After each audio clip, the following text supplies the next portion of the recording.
This story starts in the heart of the great demon palace Garak, the Hall of the Abyss. Within this vast hall, boasting the greatest grandeur on earth, a group of men and women had gathered. They were powerful figures from across the continent, transcending gender and age. There was the muscular middle-aged man with a body of steel that never breaks, Teslan, the martial king. The continent's strongest swordsman, Cyrus the Sword Star, who could split even souls with a single slash of his sword. Ellen, the holy maiden of the supreme god Saya, possessor of infinite divine power. Jade Arclight, the great light mage blessed with mana. And standing before them, the blonde-haired, pale-eyed young man, Prince Alex von Hallein of the Kingdom of Hallein, known as a hero to the world for his mastery of the sword, magic, and divine power. Their gaze was collectively fixed on the opposite staircase. Dressed in a blood-red robe, a middle-aged man with an arrogant demeanor looked down on them indifferently. Alex shouted at him, "Your evil deeds end now, Demon King Ripenhard. Demon King Ripenhard. The Emperor of the Dark Empire Antares and the most powerful and evil sorcerer in human history. A true demon god incarnate, who led 1,000,000 soldiers of darkness, wielded powerful dark magic to burn half the continent, and massacred millions. For the sake of defeating this evil demon king, tens of thousands of soldiers sacrificed their lives, cutting through the dark forces. They bled rivers and threw their lives away like dogs, never sparing a thought for their own survival. On the foundation of these heroic sacrifices, the chosen champions of humanity successfully infiltrated the great demon palace of Garak and, after a fierce battle, finally stood before the Demon King. The chosen hero, Alex von Hallein, tried to calm his overflowing heart as he continued. The time has come for you to return to the darkness. Evil Demon King. In truth, Demon King Ripenhard wasn't looking indifferent. It's just that his naturally cold demeanor made it hard to tell, but he was actually looking down at Alex and his party with a great sense of emptiness. Sword Star Cyrus, wielding his long sword illuminator that shimmered with a blue light, shouted, "Demon King Ripenhard, we will destroy you and put an end to the history of this dark empire." It was unjust. He had worked hard to establish his empire. After 3 days of deep contemplation, he had even given it the magnificent name of Antares, after a throne's title. So why ignore a perfectly good name and only call it the Dark Empire? It was an ordinary place where the sun rose in the morning and the moon at night. The muscular middle-aged brute praised as the martial king continued his companion speech. If you disappear, the demonic nature of those corrupted monsters will vanish as well. Vanish my foot. They were always like that. What, did ogres, gnolls, and goblins live peacefully and then get corrupted because of Ripenhard? They just didn't gather in numbers before to dare attack humans. All he did was take them in and teach them tactics used by humans. Those who would normally flee at the sight of humans or, if they attacked, could be easily killed, suddenly started using group tactics like an army. And now everyone's making a fuss, claiming they've been corrupted or soaked in demonic energy, but in truth, it's all just human behavior being mirrored. Ripenhard opened his mouth with a tired voice. Of course, Alex and his companions thought of it as the dark and evil tone befitting of a demon king. Asterisk. Have all my 4 heavenly kings fallen? The strong individuals from the 4 races who followed Ripenhard. Those precious subordinates who had been loyal and had trusted him for a long time. He worried about their well-being. Sword Saint Cyrus proudly held up his sword and replied, "Yes. That filthy orc was no match for my sword." Ripenhard sighed, remembering Tacid, the brave orc warrior with high martial pride. The orcs, living in tribes, hunting, and gathering, might seem barbaric and simple, but they were pure beings who knew nothing of betrayal. They took pride in fighting against the harsh nature of the world, protecting the weak, and standing against the strong. Why should this warrior race be treated as monsters? Well, they hardly ever bathed, so being called filthy wasn't exactly wrong. Martial King Teslan clenched his fist and joined in. That hideous monster troll paid the price for his sins. It seems that the wise and knowledgeable Grand Sorcerer, Guru Attila, has also returned to the Earth's embrace. Honestly, trolls do look a bit scary. With their bulging blue skin and protruding tusk-like teeth, even Ripenhard would get startled if he bumped into Attila on a dark night, so it's understandable. But to call them hideous monsters is outrageous. Trolls live deep in the mountains under a shamanistic faith. Living with the bare minimum given by nature, refining their souls instead of owning material things, they might seem primitive but possessed an advanced spiritual culture. There was no reason for them to be called monsters. Saint Ellen quietly opened her mouth. The evil dwarf who once served the dark god has also returned to the rightful flow. The high priest of Alford, Makelin, seems to have died as well. Ripenhard clicked his tongue. He couldn't recall when the dwarves' racial deity, Alford, became an evil dark god. Such arrogance to consider all but the main god Saya, who protects humans, and the 12 gods as evil beings. The Mage of Light, Jade, faintly smiled and said, "That corrupted dark elf fought with me." A corrupted dark elf? Yes, her skin is indeed somewhat dusky. Driven out and hunted because humans plundered and cut down the forests where her people lived, she eventually made her way to live in the barren wastelands, getting significantly tanned by the wilderness's blazing sun. Is a pure-blooded high elf considered a dark elf just because she got a bit of a tan? And she couldn't match up to my magic. Upon hearing Jade's voice that followed, Repenhard finally closed his eyes. Ah, Cirrus. Even you, in the end. Originally, Repenhard was an ordinary archmage. Well, one cannot really call someone an archmage and ordinary at the same time, but still, he wasn't the kind of being who wielded the tremendous, beyond common sense magic he does now. He changed when he sought a new realm of magic, turning his eyes towards the cultures of non-human races. How long had it been since the supreme god, Saya, created humanity? The world was already dominated by humans. The various races that once contended for supremacy over the continent, like elves, trolls, dwarves, and orcs, had all lost their power and declined significantly. Humanity had subsumed Almisi races under their system, and the outcome was Nars. Humans did not regard these races as beings of equal intelligence. Elves, known as the fairies of the forest, were popular as pretty and long-living servants. The dwarves, the robust sons of the earth, were valuable as slaves for their skill in digging and craftsmanship. The orcs, a race of proud warriors, were ideal as strong and simple-minded laborers. Trolls, with their astonishing regenerative abilities, were not even considered for slavery. They were caught and sliced up to be used as ingredients for healing potions. How astonished must Repenhard have been to realize that great secrets were hidden within the forgotten cultures of these enslaved races, all of whom had lost their pride and dignity. He soon followed the ancient traces of these races. Fortunately, not all non-human races had become slaves to humanity. There were a few, gathered in unexplored regions untouched by humans, who were desperately preserving their cultures. Meeting them, learning their cultures, and combining elf spirit magic and troll shamanism with his own, Repenhard was able to innovate a new realm of magic. He became the first magician in history to wield 10th circle magic. As he continued to interact with these races, Repenhard's values naturally changed. No longer were these beings mere slaves to him. Consequently, he could not stand by and watch the atrocious realities rampant in human society. So, he seized every opportunity to rescue the enslaved non-humans, diligently arranging ways for them to live. Over time, the villages of the hidden non-humans grew to a size that could no longer deceive human eyes. The humans' kings and nobles immediately coveted them when the once enslaved dared to build their own villages. They brandished their swords and spears, leading their knights to invade. Having been attacked, a counterattack was natural. Repenhard's powerful magic, now beyond common sense, could obliterate armies and walls alike. The invaders were completely wiped out. He felt no guilt, it was a case of self-defense. There was no reason to sympathize with them. After eliminating the enemies, the lands they had died possessing became vacant. Thus, I expanded the village and moved various other races to live there as well. Continually they invaded, continually we crushed them, continually lands were emptied, and continually we relocated. In time, what was once a village began to resemble a nation. As Repenhard's fame spread across the continent, even other orc, troll, elf, and dwarf tribes hidden in the far reaches requested to live under his protection. Repenhard, of course, did not refuse. He welcomed all who came. Thus, for years past. The kingdom of Vasily the Tykan kingdom the Iactil Nuchu Thako throw a naughty one fall and in their place the Antarak Emnire was Ham. Beings.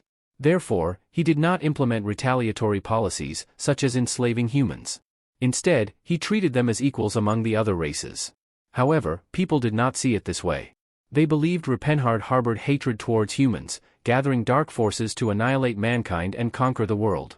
In reality, the citizens of the Antares Empire felt their lives had improved. Yet, there were claims that Repenhard had deceived the populace with wicked magic. With the establishment of the empire, full-scale invasions by other nations ensued.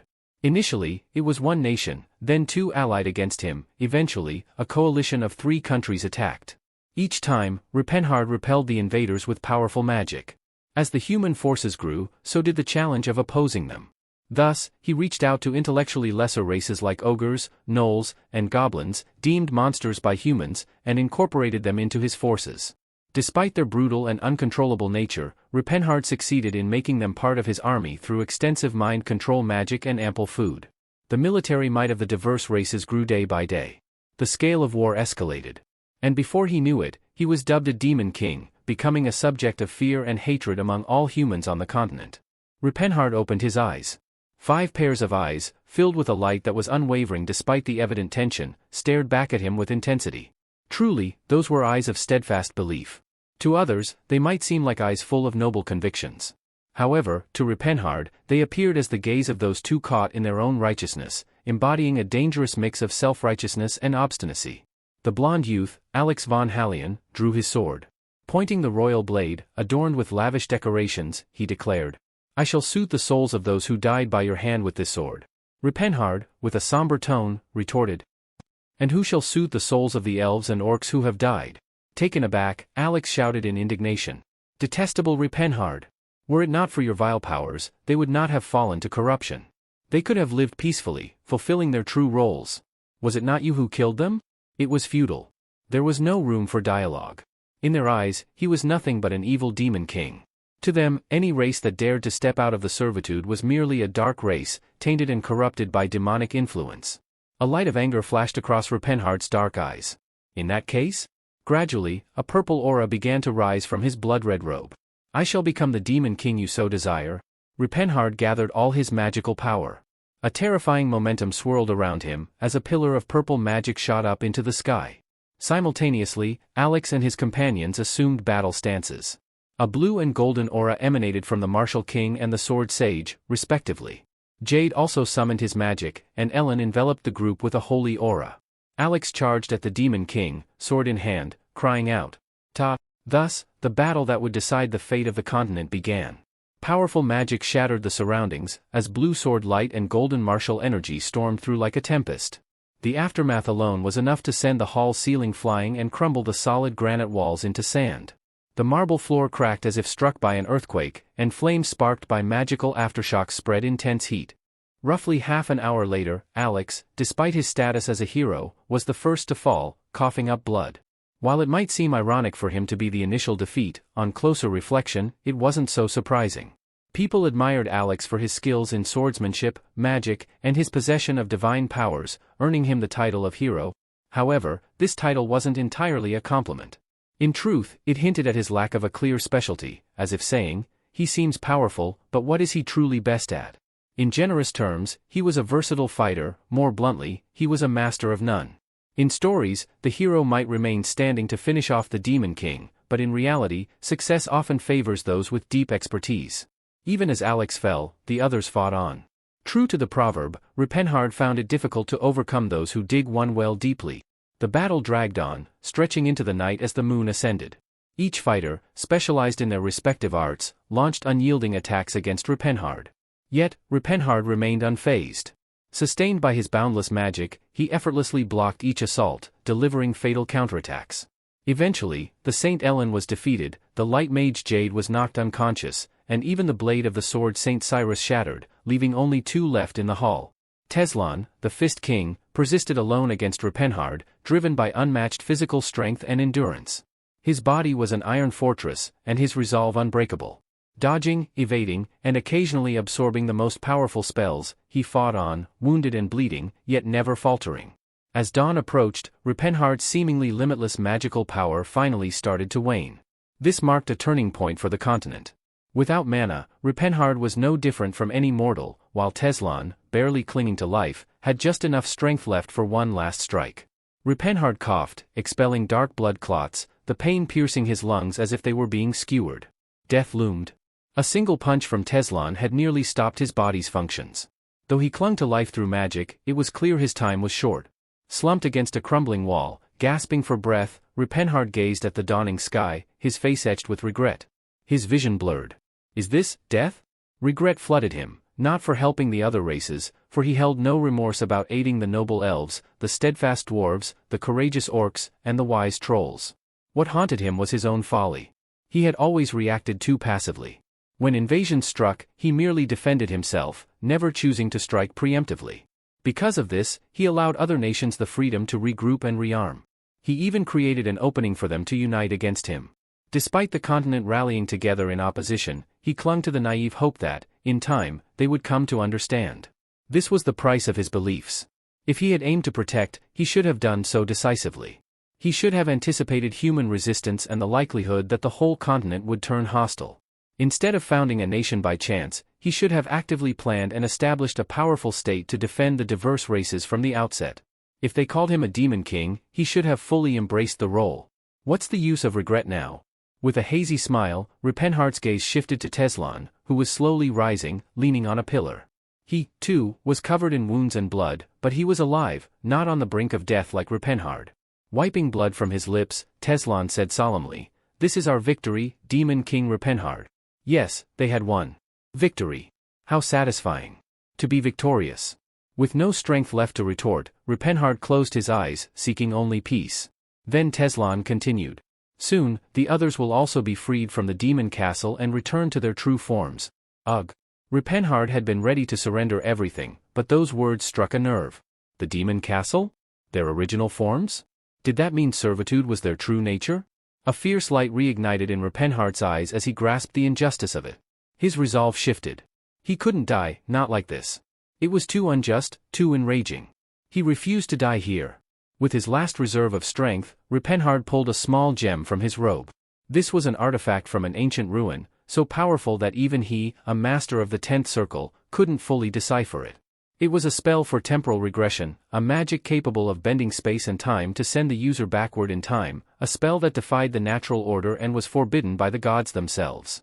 Since it was magic that went beyond the boundaries of ordinary circles, there was no guarantee it would work correctly. Failure could distort reality, possibly erasing the entire continent. This was why, even on the edge of death, he had hesitated to use it. But now, I have nothing to lose. Gritting his teeth, Ripenhardt slowly began chanting the spell. La perte dem ist sapia. I shall distort the threads of fate and defy the eyes of destiny, *. Teslan's expression shifted in shock. He hadn't expected Ripenhard to resort to this, even in his final moments. *. Against the current, I shall remain, bound by the law of defiance, *. Impossible, you fool. In a last-ditch effort, Teslan kicked off the ground and charged forward. Ripenhardt's heart raced as he saw the reckless fist heading straight for him. If that powerful blow were to so much as brush him, it would mean his end. Ripenhardt quickly completed the spell. *. I shall become one who traverses across time and space. *. A blinding light erupted from the jewel. At the same time, Teslan's fist tore through the light, shattering Ripenhardt's magical barrier. Arg! An immense shockwave of magical energy and golden aura spread outward. The spell, which should have flowed in a controlled pattern, exploded chaotically as Teslan's aura disrupted it, sending it into a wild frenzy. Engulfed by the magic, his consciousness fading, Ripenhard repeated to himself, "I can't die. I absolutely won't die like this." His submerged consciousness gradually resurfaced. His numb senses began to awaken. Ripenhard opened his eyes. His vision cleared, allowing him to make out the shapes of objects around him. The distant chirping of birds tickled his ears, and the warm morning sunlight brushed gently against his face. The sensation of soft fabric wrapped around his body felt vivid. This sound, this warmth, this comfort. Am I still alive? Ripenhard blinked, feeling a strange sense of displacement. It was as though he'd woken up from a long slumber, an oddly normal sensation. But soon, his mind sharpened, and everything fell into place. He had been on the verge of death at the hands of Teslan, the Fist King. It was impossible for him to feel so full of life as he did now. It was clear. He was alive. Good heavens, did it actually work? The time reversal spell was one he had barely half understood. It had been a desperate gamble, but Ripenhard hadn't truly expected it to succeed. Judging by his current state, however, it seemed the magic had indeed worked, extraordinarily well. Wow. I knew I was talented, but I didn't really think it would succeed. With a statement that hovered between arrogance and humility, Ripenhard stood up. He surveyed his surroundings to determine how far back in time he had returned. But, where exactly am I? Ripenhardt's face tightened as he took in his surroundings. Everything seemed excessively unfamiliar. In the spacious room, crafted from logs, there were only a few furnishings, a wardrobe, a desk, and the large bed where he had been lying. At first glance, it seemed like a modest bedroom, but what was strange was that although the room itself was plainly built, each piece of furniture was of fine quality. The wardrobe and desk were opulent, fit for nobility, and the bed was an extravagant piece, crafted from sturdy maple, covered in fine linens, and even adorned with elegant gold leaf. Hanging on one wall was a glass mirror, so costly that only aristocrats typically owned such a luxury. What is this? Ripenhard was baffled. No matter how much he tried to recall, he had no memory of such a place. If the time reversal spell had worked, he should have returned to a familiar point in his past, whether his childhood or early years. This place, however, was entirely unknown to him. There was no doubt about it, he had no memory of ever living in such an oddly mixed interior. Ugh! Ripenhard rubbed his forehead, trying to clear his muddled thoughts. Amid the confusion, he rose and walked toward the mirror. If the spell had succeeded, the question now was how many years back he had traveled, and how old he was in this moment. And then he stood before the mirror. Gah! Ripenhard's jaw dropped. What? What is that?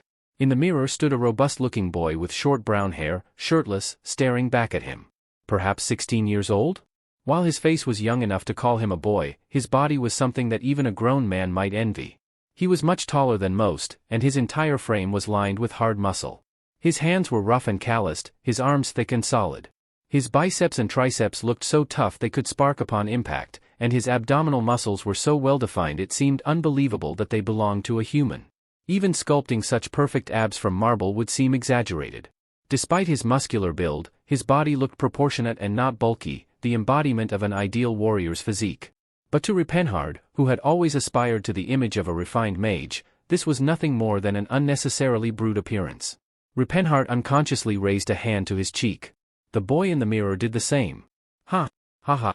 Ripenhard let out a shaky laugh, mirrored by the boy in the reflection. There was no denying it. He had to accept the truth. This muscular boy was him. In shock, Ripenhard muttered to himself, barely able to believe it. Who are you?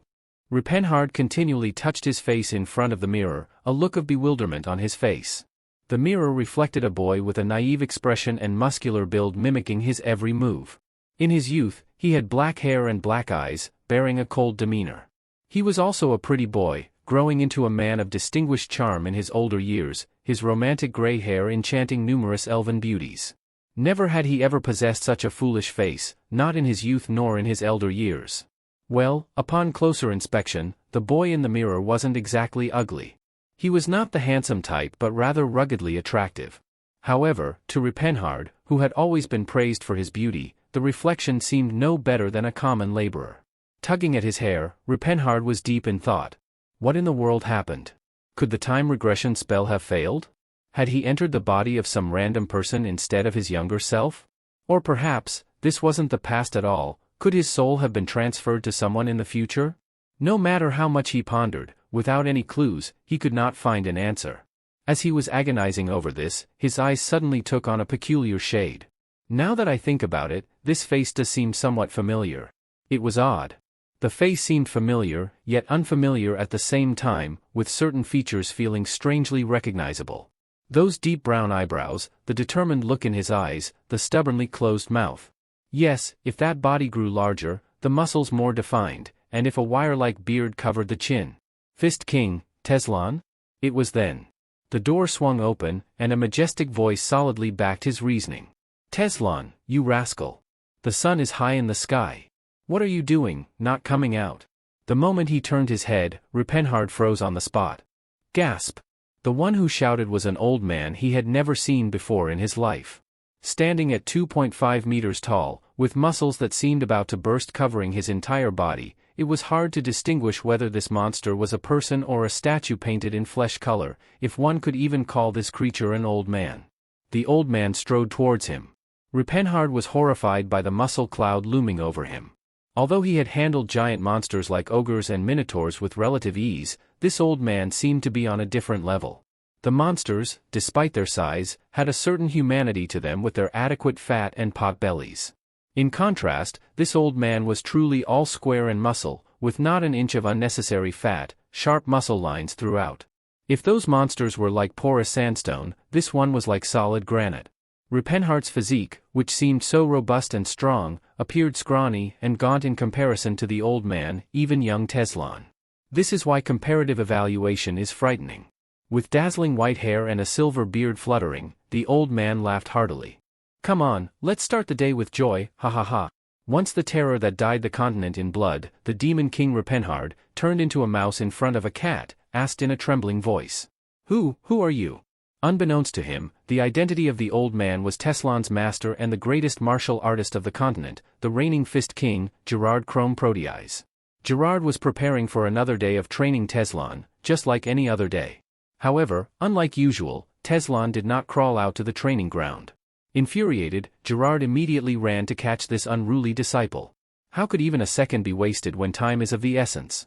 Upon flinging open his disciple's door and entering, Gerard saw his disciple examining his body in front of a mirror. Gerard's mood instantly improved. It was truly delightful to see him inspecting his muscles so thoroughly first thing in the morning. The dedication to sculpting a more beautiful physique was commendable. Therefore, he cheerfully shouted, "Let's start the day off with joy, haha." But there was something odd about his disciple's expression. It wasn't the usual grinding teeth and fierce, fiery eyes. "Who are you? HM? You're looking at me as if you don't know me today." Gerard tilted his head. His disciple spoke again. "I'm asking because I really don't know." Gerard nodded as if he understood. Then he spoke kindly. Teslan, haven't you already used the amnesia excuse twice? You should know by now that it won't work." His disciple's mouth dropped open, seemingly astounded. The expression seemed quite vivid this time, as if his acting had improved significantly. Gerard clicked his tongue. However, he didn't want to blame his disciple. He fully understood that the training method of their martial school, Gym Unbreakable, was harsh. He himself had tried every possible means to run away when he was vigorously training under his master. But ultimately, reaching the peak would one feel the effects of this training method firsthand, and one would be moved by the master's profound intentions. Until then, it was the master's responsibility to forcibly guide his disciple to a higher state. Gerard immediately reached out and grabbed his disciple by the nape. Though his disciple had already grown to surpass the size of an adult man, to Gerard, who stood at 2.5 meters, 8 feet 2 inches, tall, he was still a small boy. Easily holding the back of his neck with one huge hand, Gerard said cheerfully, "Let's go to the training ground."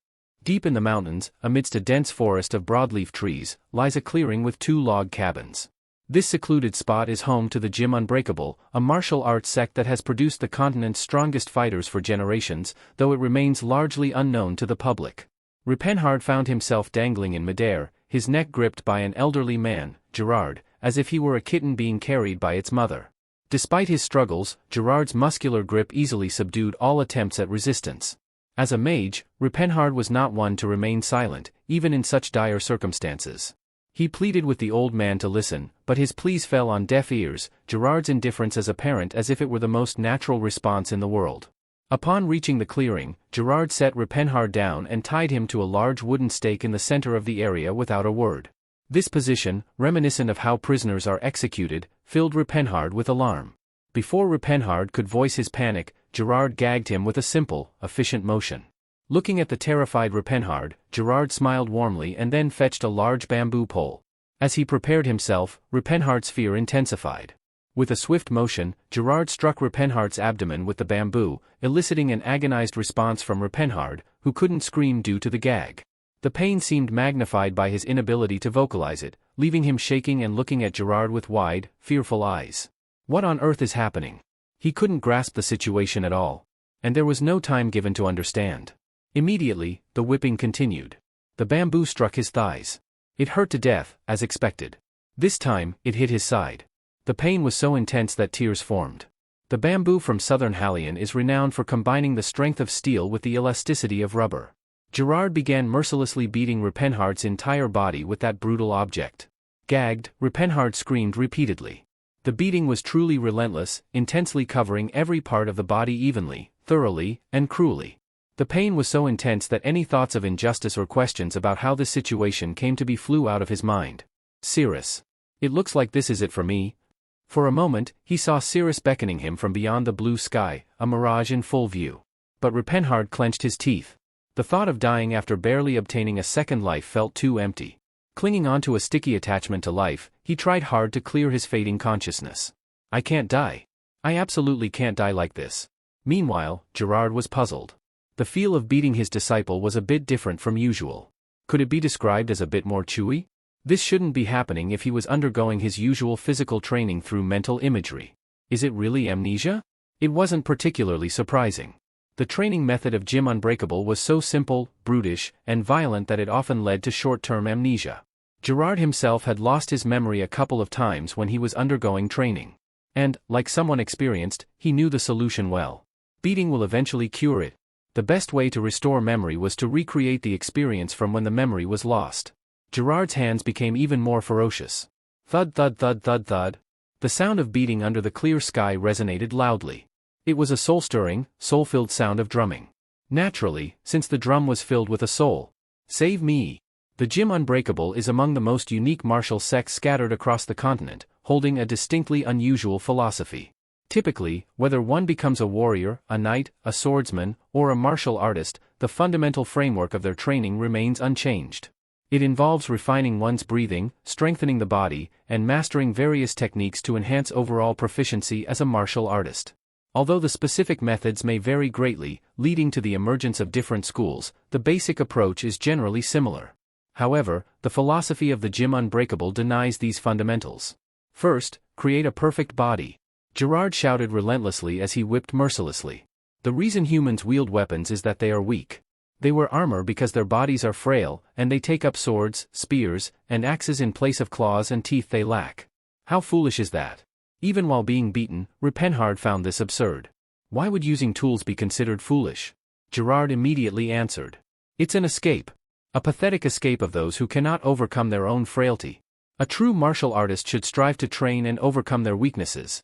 Repenhard was dumbfounded, having never encountered such a simplistic and brutish way of thinking in his 50 years of living as a magician. Fortunately, the gag in his mouth prevented any reaction from being noticeable. Gerard continued speaking. So first, one must create an unbreakable, perfect, indomitable body. Even as his hand never rested from swinging the cudgel, Gerard calmly explained the philosophy of the Gym Unbreakable. He reasoned that repeating familiar stories might help his disciple recover from amnesia more quickly. Unlike other schools that combine physical training with skill practice, the Gym Unbreakable rejects this. Given the short human lifespan and the lofty realms of martial arts to be achieved, they argue, how can one reach these heights by dabbling in this and that? Truly, those who focus on digging one well will eventually succeed. Thus, they prioritize perfecting the body first. With a perfected body, skill training becomes easier as the body is at its peak activation, allowing for quick skill acquisition and reducing the time needed to correct bad habits. This is the core argument of the Gym Unbreakable. The first step to creating this perfect body is to turn the body into steel. Humans are like iron. Both iron and humans become stronger and more durable the more they are forged. Why are humans compared to iron? There's a serious flaw in your logic from the start, you. Repenhard had long forgotten the fact that if his body had not been like this from the beginning, he wouldn't have ended up in such a state. Gerard, upon entering the house, fetched from the storage the item he always used.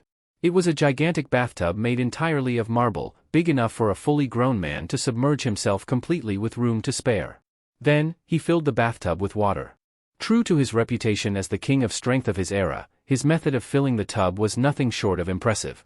While ordinary people would laboriously carry water in buckets to fill the tub, this muscular behemoth had no need for such tedious steps. He simply lifted the entire bathtub and dipped it into the pond behind the house, effectively filling it in one go. This immense object, made entirely of marble, was handled as if it were a mere washbowl by Gerard, who then proceeded to pour a drum of some liquid into it and added various herbs. He then returned to Repenhard. Having watched Gerard's actions closely, Repenhard asked with a tinge of fear in his voice. What is that? What else? If you've worked the metal, you need to cool it down. With a nonchalant reply, Gerard grabbed Repenhard by the nape of his neck. Once again, he employed the mother cat carrying her kitten method. It seemed that this old man knew no other way to carry people. Indeed, a muscular old man carrying a muscular disciple like a princess could be considered a horror scene in its own right. Holding his disciple by the nape, Gerard manipulated his aura. Golden aura surged and flowed before seeping into the entirety of Repenhard's battered body. Repenhard groaned at an odd sensation, but even amidst the pain, he felt his body healing at an astonishing rate. He was familiar with a similar effect from previous magic, which allowed him to recognize the activation and amplification of his body's regeneration capabilities. Bones realigned, ligaments tightened, and swollen muscles returned to their proper places. In simpler terms, Gerard was currently healing and massaging his disciple's entire body with his aura. The unbreakable aura, unique to the Gym Unbreakable, was renowned across the continent for its exceptional ability to manipulate the physical body, possessing such healing properties. After tending to Repenhard's body for a while with his aura, Gerard then stripped his disciple completely and placed a large funnel in his mouth. Of course, he still paid no heed to his disciple's will. Ripenhard, having no energy left to resist, compliantly accepted the funnel. After all, he had somewhat anticipated this when he saw the bathtub being filled. I mean, I could just undress myself, but why go through all this? But then again, he was in no condition to even flick a finger after being beaten to a pulp, lacking the strength to undress himself. It wasn't as if Gerard had a hobby of undressing his young male disciples for fun. Alright, then. I'll see you in an hour. Gerard submerged Ripenhard completely in the bath, then covered it with a lid.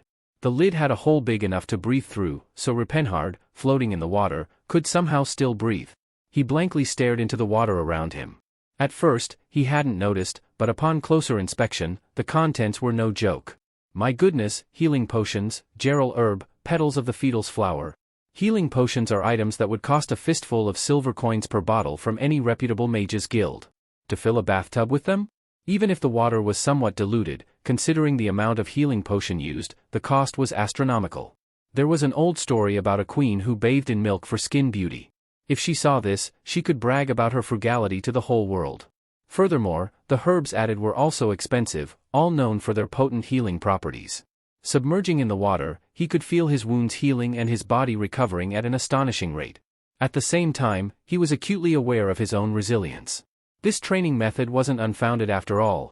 After strengthening every muscle and bone in his body to the brink of death, then quickly healing with the power of aura and medicinal water, his body regenerated before any serious illness could take hold, becoming even more robust. After all, if Teslan could survive up to now by doing this, it really says something. Truly, even a troll could be beaten to death with this kind of strength. There was indeed a logical aspect to it that warranted acknowledgement. Of course, emotionally, it was the last thing he wanted to accept. Why, after all, did he need to go through so much to become stronger? Others seem to grow strong quite normally without such extremes. Teslan must have been repeating this kind of training for years, hasn't he? The depth of Teslan's strength, to withstand his magic became instantly clear. Sigh. A deep sigh flowed beyond his lips. The healing spring water caressed his body, gradually easing the pain. Only now did he begin to regain his senses and the capacity to grasp the situation. Immersed in the healing waters, Ripenhard quietly sank into his thoughts. First of all, it's clear that this is the past. Considering Teslan's age, it seemed he had traveled back about 30 years. He had a hypothesis about why he was reincarnated into Teslan's body. It was at the very moment the time regression spell was activated that Teslan's attack pierced through the magic, causing a surge of magical power. It likely resulted from that aftermath. Hold on. Then, what about me in this time period? Ripenhard's brows furrowed deeply. Does that mean a younger version of Ripenhard exists in this time period? Can two identical souls exist in the same space and time? According to the principles of magic, that was impossible. But then, traversing time was also supposed to be impossible by the standards of magic. The moment Ripenhard traveled back in time, those standards became unreliable. Then, the brain of a magician, who once sought the pinnacle of magic, began to spin rapidly. It seems I can posit two hypotheses, Ripenhard mused. The first hypothesis posits the coexistence of Ripenhard's soul from the future within this body and the current young Ripenhard. The second hypothesis contemplates? Could it be that the soul of Teslan, the martial king, has entered my body now? Ripenhard pondered. Even for him, a magician at the pinnacle of his art, it was impossible to definitively determine which possibility was more likely. After all, both were beyond the common understanding of magic he had learned. The issue then becomes what impact this will have on the present. He considered the scenario of having another version of himself. What would happen when two identical souls came into contact was unknown to anyone. The identity of a soul is an immutable law that constitutes the world. In the worst case, one of the souls could be annihilated. As a magician, Ripenhard was aware that he had to consider even the direst possibilities. However, it would be at least 10 years before the young Ripenhard would become an official magician. Reflecting on the past, this period was when he should have been engrossed in his studies at the Delphia Mage Tower. At least for the time being, it seems unlikely that they will affect each other. And in the second case, if Teslan currently possessed Ripenhard's body? If Teslan, too, had regressed to a past life, he would have memories of the past and could likely deduce Ripenhard's situation as well. Then, there's a considerable chance that he would target himself. Perhaps this is not an immediate problem either? Teslan's strength originated from his body, but now his body was occupied by Ripenhard. Even if Teslan remembered the zenith of his power, as long as the foundation of his body was the weak young Rupenhard, he could not immediately return to being the martial king. It will take at least a few years.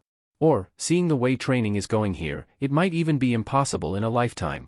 The training method of the Gym Unbreakable absolutely requires a mentor's help. It's not something one can do alone. No, given Teslan's level, he might still find a way to train on his own. As he continued to think, his head began to ache from the complexity. It seemed that, regardless of which hypothesis was correct, confirmation was necessary to devise a proper strategy. Anyway, for now, escaping from this hell is the priority. Rupenhard's thoughts began to fade. Continuing to think left him too exhausted. Unwittingly, he fell into a deep sleep. Exactly an hour later, Gerard fetched Rupenhard from the bathhouse. Tossing him some dry clothes, he shouted, "My disciple!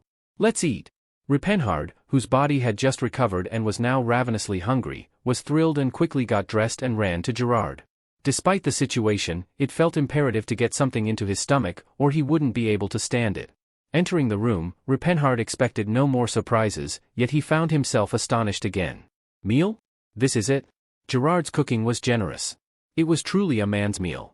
Simply slicing up an entire pig and throwing it into a pot with various vegetables and grains, then boiling it all together was the entirety of the dish. Gerard handed over a ladle, saying, "Here's your spoon." Looking at the merciless mixture of liquid and solids in the pot, which was suspiciously stew-like, Rupenhard seriously contemplated whether he should eat it. Wait, is this supposed to be a serving for one? It wasn't both Gerard and him eating from this enormous pot. Gerard had already set up a separate meal for himself, consisting of bread, soup, meat, and vegetables, a normal diet that wouldn't be too much for 3 or 4 adult men. Indeed, that amount was substantial but reasonable. Given Gerard's size, no one would question him eating that much. However, the pot in front of Rupenhard was on another level entirely. It seemed enough to feed an entire squad of orcs from the era of the Antares Empire, with enough left over to pat their stomachs. Was he really expected to eat all this? Would there be consequences for leaving leftovers like before? Well, let's eat anyway. Though daunted, Rupenhard began eating without a word. Surprisingly, the meal was delicious. This wasn't to say Gerard had exceptional cooking skills. The saying that hunger is the best spice could be amplified hundreds of times to describe this situation. Gerard kindly explained for his amnesiac disciple. "Your body has been pushed to its limits. It needs that much replenishment." Rupenhard mindlessly devoured the stew. Initially doubting he could finish it alone, once he started eating, he couldn't stop. He found it absurd how he kept on eating endlessly. Is this even possible? What about the law of conservation of mass? Feeling as though the principles of magic were being defied, Rupenhard finished off the pot. It was as if he was digesting the food as quickly as he was eating it. Gerard cleared away the cauldron and spoke kindly. "Now, let's run lightly to aid digestion." And so, the afternoon training began. To Rupenhard, who was a magician, the afternoon training seemed quite standard. First, they would run around the mountain for about an hour with heavy metal weights attached to their entire body. This was followed by a series of physically demanding exercises that were ambiguous in their ordinariness: push-ups using only fingers, crunches while holding dumbbells in the mouth, and squats while carrying boulders. The intensity was brutish, but it was understandable training, so this time Rupenhard quietly followed along. Of course, he felt like he was going to lose consciousness several times in the process.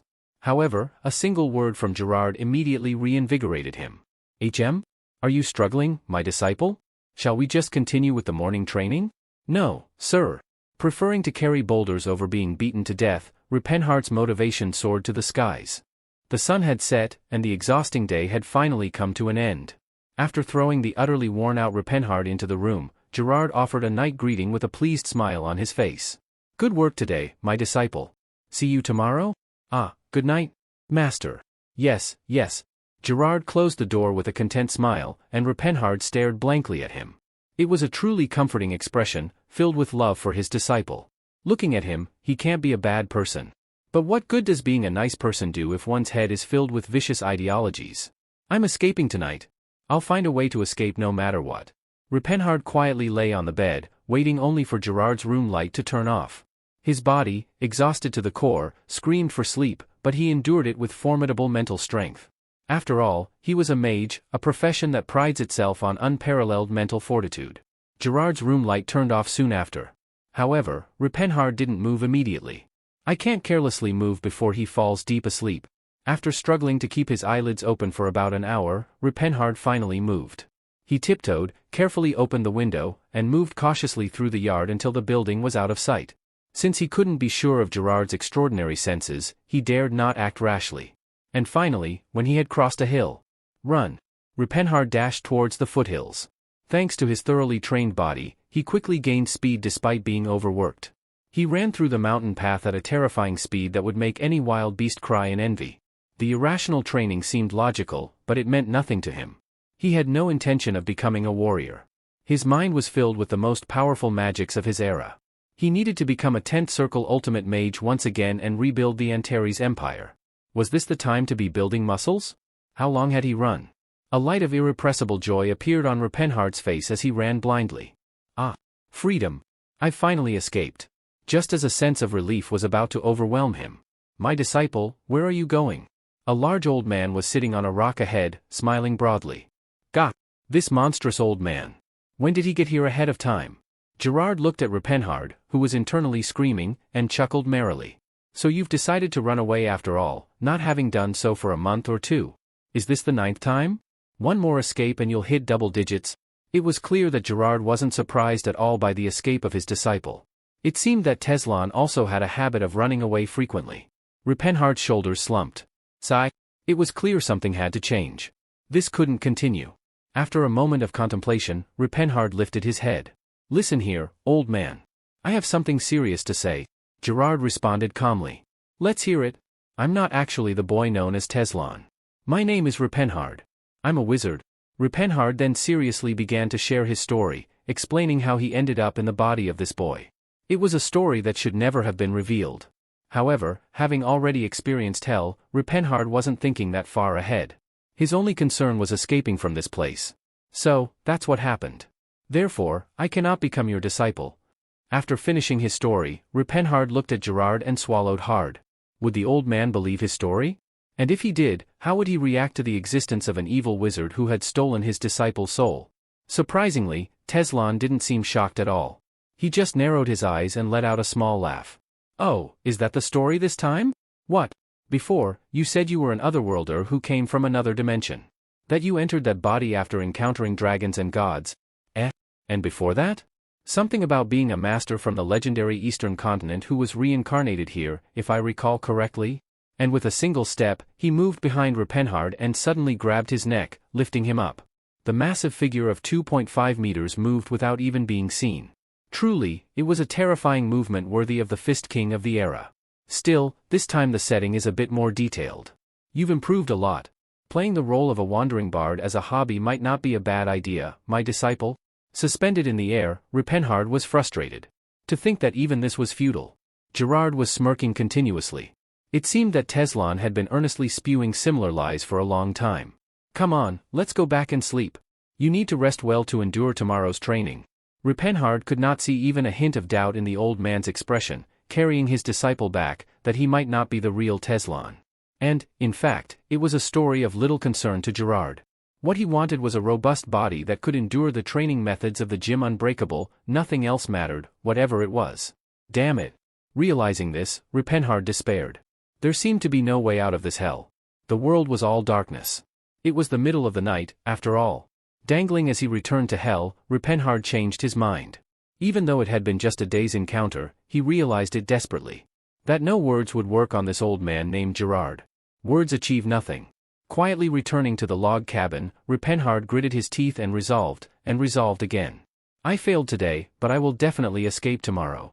Yes, today's escape failed. I'll give you that. But don't think I'll continue to be trapped here. Even as he was thrown into bed, Ripenhard did not give up on escaping. He was a man who did not know how to give up even in his previous life. He didn't know how to give up to such an extent that he was called the Demon King. He couldn't give up just because of this. And the next day, yet again, the hellish morning dawned. Ayaha! Above the clear mountain sky, the boy's scream sorrowfully echoed yet again. 2 months later. The man called the devil for his indomitable spirit, Ripenhard, eventually abandoned the thought of escaping. Gerard's surveillance network was so persistent that it even made him abandon his lifelong beliefs. Moreover, even if he managed to escape by luck, given that man's personality, it was obvious he would be pursued to the ends of the continent. He would be caught and returned anyway? It's better to formally ask for permission to leave the mountain. Fortunately, he remembered what level of mastery the future Teslan had achieved and had confirmed that the future Teslan was indeed alive.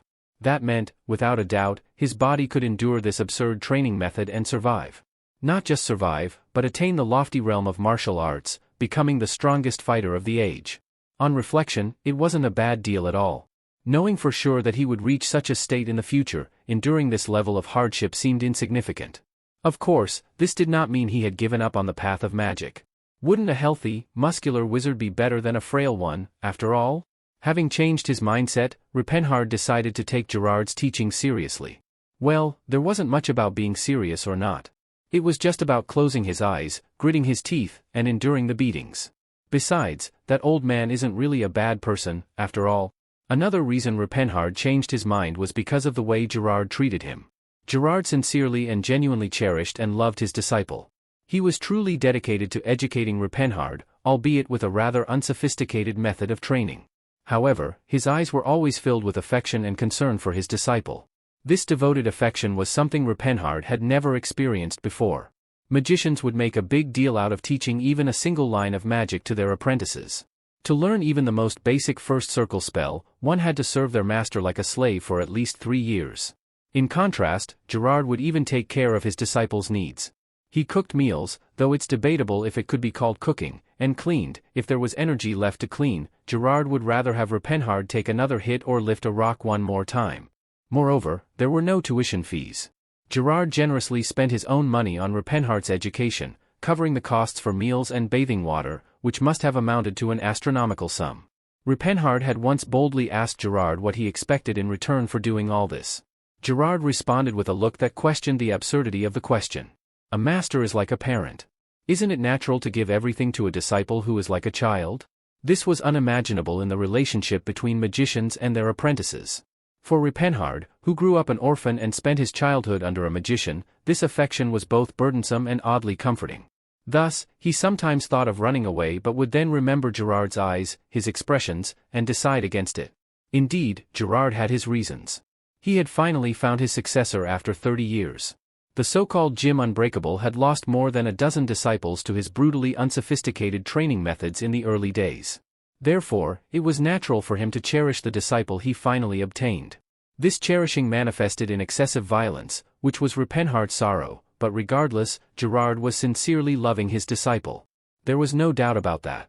Thus, 2 years passed in this hell filled with love. Today, Repenhard was again tied to a stake, taking his punishment. Shedding the vestiges of boyhood, his physique had undergone a transformation, now vastly different from 2 years ago. Bamboo strikes felt refreshing rather than painful to him now. There was no longer a need for a gag. His jaw strength, honed to perfection, could chew through any gag presented to him. However, that did not mean the current physical training was painless. Gerard was now using a steel mace instead of bamboo to beat his disciple. Gritting his teeth, Repenhard focused intently on the image of physical strengthening, along with the unique breathing technique. Practicing this continuously amidst the beating somewhat alleviated the pain. Suddenly, an unusual sensation surged throughout his body, an experience unlike any before. A powerful energy burst from his lower abdomen, swiftly coursing through every limb 100-fold. Filled with this energy, an unimaginable strength enveloped him. Unknowingly, Repenhard twisted his body. The thick iron chains binding him, rope could no longer hold Repenhard's brute strength, shattered, freeing his arms. Repenhard looked at his arms in a daze, noticing a faint golden aura swirling around his sturdy muscles. Gerard laughed heartily, patting Repenhard on the shoulder without hiding his joy. "Congratulations, my disciple. You have finally awakened your aura." Aura, the life force. A martial artist who has reached a certain realm can feel the energy of the world, absorbing it into their body to transform it into their own strength. This power, also known as aura, enhances the body to the point where it can smash rocks and leap over walls with superhuman strength. Additionally, depending on how the aura is utilized, it can regenerate the body or be projected as a long-range attack, exhibiting magical capabilities. The continent is vast, and countless warriors dedicate themselves to martial pursuits. Yet, among them, only 1 in 10,000 reaches the realm of manipulating aura. Even the most basic aura manipulation, simply using aura to enhance one's physical capabilities, could easily earn someone the treatment of a knight commander in a small nation. Such is the rarity and power of an aura user. My goodness, is this the legendary aura I've heard so much about? Rupenhard himself could hardly believe it, repeatedly scanning his entire body in awe. Even the sword Saint Cyrus was said to have awakened his aura in his late 20s, an achievement considered unprecedented on the continent and worthy of being hailed as a genius. And yet, Rupenhard, not even 20, had awakened his aura? But Gerard acted as if it was to be expected. Why so surprised? With our Jim Unbreakable's training method, this level of achievement is only natural. I was already thinking it was about time. Indeed, there wouldn't be such an arduous training method if it weren't effective.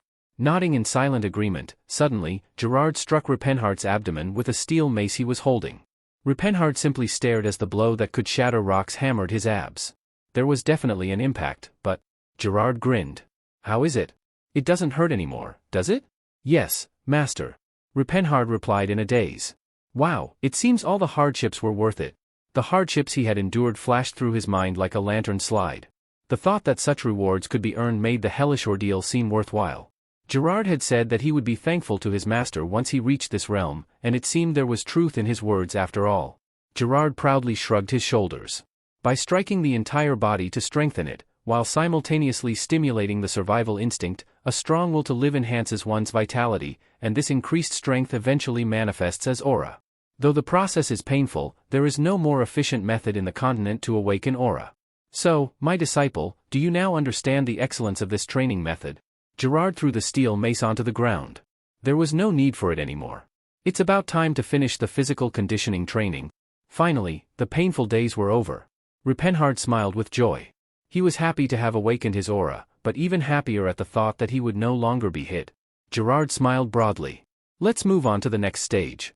It's time for skill training. Now I'll finally learn some proper martial arts. Then, I can leave the mountain soon, right? For these 2 years, he had done nothing but build muscle and get hit. He hadn't learned a single proper punch or kick. Rupenhard asked eagerly, "What is skill training, master?" Gerard grinned and raised his fist. "Free sparring with me?" Lost for words, Rupenhard looked up at his master's fists. Those 2 fists, reminiscent of a dwarf-made steel hammer, were shimmering with a dazzling golden aura. They looked so brilliantly different in quality compared to Rupenhard's faint aura. How much would it hurt to be hit by that? Soon, Rupenhard would feel the answer himself. Feeling Gerard's loving strikes diving into his weak spots, Rupenhard was in despair. The hell filled with love had not ended. It had just begun. In the southern part of the Vasily kingdom, deep within the Raked Mountains, lies rugged terrain. Beneath a cliff that looks as if it were cut sharply, a waterfall cascaded down into a pond below, creating a loud noise of water. Next to the water's edge, where the noise and spray of water merge, a robust young man was throwing punches into the air. With a simple shout, his fist seemed to tear through the air, followed by a rapid succession of punches. The speed of the punches was so fast that afterimages remained, and the movements were flawless. If there had been an opponent, they would have been forced to despair at how the young man's punches occupied every direction flawlessly. Then, kicks, spinning kicks, and thrusts followed in basic movements. The young man's limbs teared through the air as he continuously stepped, his movements becoming more complex. The intricacies of these movements, which involved pulling, pushing, raising, and sweeping, contained exquisite techniques that any martial artist would admire. The punches and kicks split the air, and just the wind pressure alone caused the wind to whirl. The roaring sound of the wind filled the clearing. After a while, the young man, who had been invested in shadow fighting, a practice method of imagining an imaginary enemy in the air, finally stopped his movements. Standing in place, he turned his head towards the cliff with his fist clenched. A dazzling golden aura began to ripple and flow out from his fist. The young man took a deep breath. His whole body's muscles twitched and swelled. In that state, he pulled his fist back and lowered his stance. The pose resembled a beast about to pounce on its prey, and the young man muttered softly, "Calamity Horn?" Tearing through the atmosphere, the young man's entire body lunged towards the cliff. The golden fist stretched out, creating dazzling waves of light. The fist continuously tore through the air, and waves of light spread out continuously. Surrounded by 3 waves of light, the young man drove his fist into the cliff. With a loud explosion, the atmosphere vibrated, and a huge crater was formed in the cliff, looking as if a meteorite had struck. The diameter seemed to be well over 10 meters. Then, the waves of light converged towards the fist. The first, second, and third waves condensed into a single point, transforming into a destructive force. The condensed aura's waves continuously pounded on the cliff. The surroundings shook as if an earthquake had occurred, dust billowing up and countless fragments scattering in every direction. Moments later, where the dust settled, a massive cave now gaped open, clearly not there just 3 seconds before. The cliff hadn't even collapsed, owing to the concentrated nature of the destructive force that had pierced through it. The scene was too ghastly to be the work of a mere human fist. Yet, the very person who wrought this miracle seemed unsatisfied. The young man, catching his breath and looking at the cliff, suddenly sighed deeply. Is triple layering still my limit? It feels like I could go a bit further if I just tried a bit harder. The youth, embodying the perfect form of a warrior from head to toe, was Rupenhard, who had reincarnated 5 years ago and was now 21 years old. Having awakened his aura 3 years ago, Rupenhard had been reluctantly following the path of the warrior and had gradually become accustomed to life in the mountains. Gerard, his master, no longer treated his disciple as harshly as before. Or, to be precise, while the intensity of his training remained the same, Rupenhard had become robust enough to endure it fairly well. If I could refine my calamity horn to a 4-layered stack, I might finally be able to leave this place, ugh. Stretching slowly to loosen his muscles, Rupenhard muttered discontentedly. Jim Unbreakable's ultimate secret technique, Calamity Horn.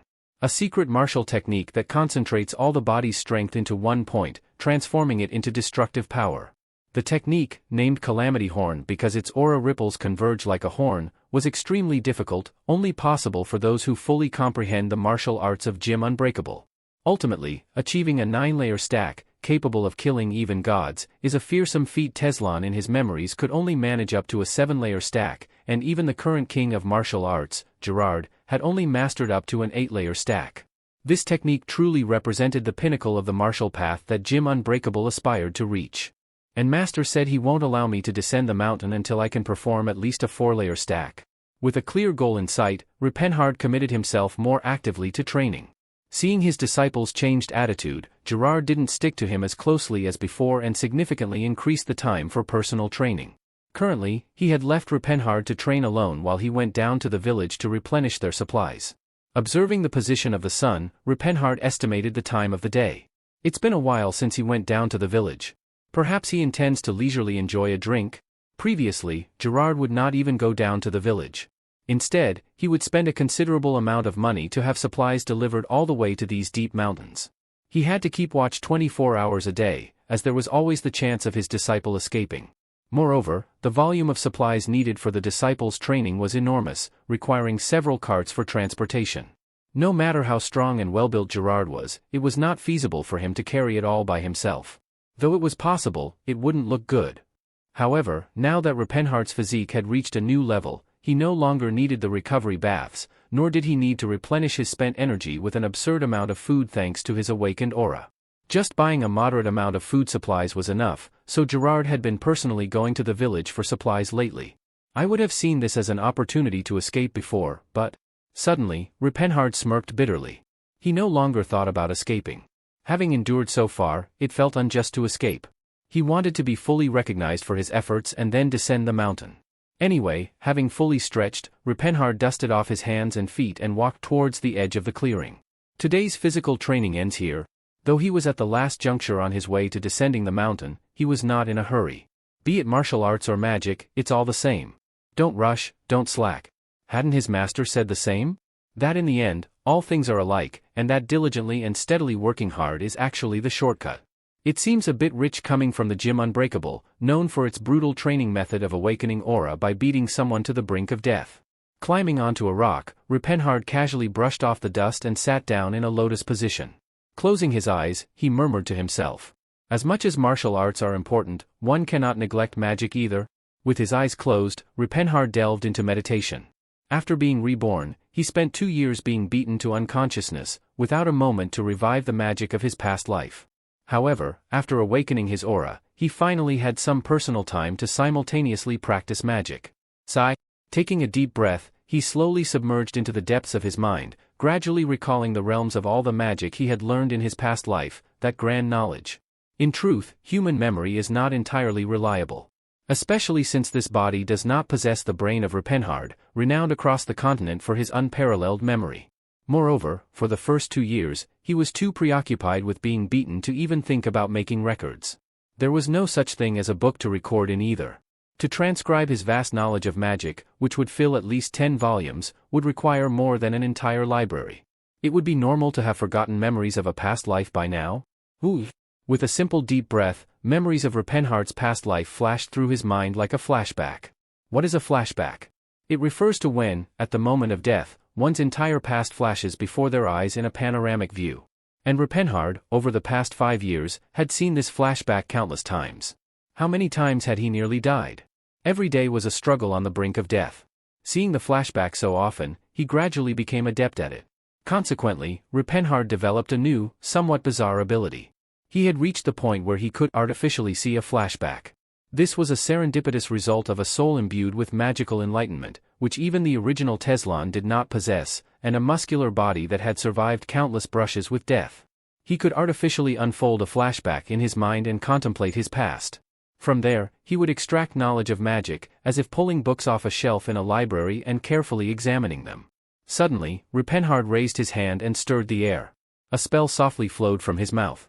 Delfer la Stellen, I become a bullet that grasps the void to strike my enemy. The catalyst for the magic he was casting now was air, so there was no need for preparation. After forming the somatic gestures continuously for about 20 seconds and barely completing the incantation, Rupenhard extended his hand forward and shouted the activation word. Arrow bullet. A bullet of wind flew and hit a tree across the way. Yes, it just hit. It didn't break or snap, the tree just made a puff sound and shook slightly. Looking at the slightly shaking tree, Rupenhard clicked his tongue. This is. I remember all the magic, but my body can't keep up. Rupenhard in Teslan's body lamented the limitations of his magical powers and intellect.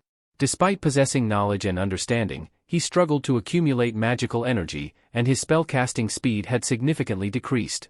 A basic first circle spell, Arrow Bullet, now took him at least 20 seconds to cast, and its power was insufficient, barely more effective than a strong adult throwing pebbles. Ah, can this blockhead Teslan truly become a mage? He sighed. However, Rupenhard wasn't disheartened. Having been the strongest mage in his past life, he had already thought of several solutions to his predicament. The issue was that he needed to descend the mountain first. I must complete the quadruple stack to gain master's approval, Rupenhard muttered, naturally referring to Gerard as his master. Although their master-disciple relationship had formed under complicated circumstances, Gerard had indeed trained him and shared the secrets of great martial arts, making him worthy of the title. Despite the hardships, Rupenhard's training under Gerard continued, filled with extreme and bizarre methods of toughening up, including being thrown into ice-cold water in the middle of winter, dropped off cliffs, roasted over a campfire, and even thrown into a bear's den with his limbs bound. Gerard cherished his disciple, going to lengths that seemed nearly demonic in their intensity, regretting only the lack of a nearby volcano for lava training.